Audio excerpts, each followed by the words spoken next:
అల్లుళ్ళు ఎక్కడున్నారు? గబగబా జాబులు చేసుకునేవాళ్ళు ఇలా ట్రై చేసుకునండి. బాక్స్లో పెట్టేసుకుని పట్టుకుని వెళ్ళిపోవచ్చండి. కోటా బియ్యం వార్చుకున్నానండి పొడి పొడిలాడతా.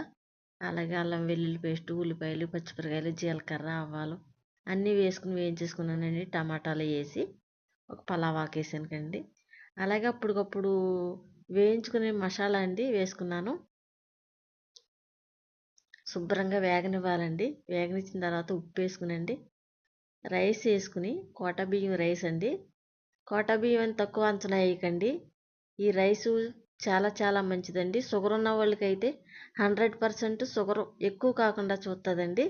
ఈ రైస్ కోటా రైస్ అంత మంచిదండి. నేనైతే ఎప్పుడు కోటా రైసే వాడతాను. టమాటా రైస్ అయితే రెడీ అయిపోయిందండి. టేస్ట్ అయితే అదిరిపోయిందండి. చాలా చాలా బాగుంది.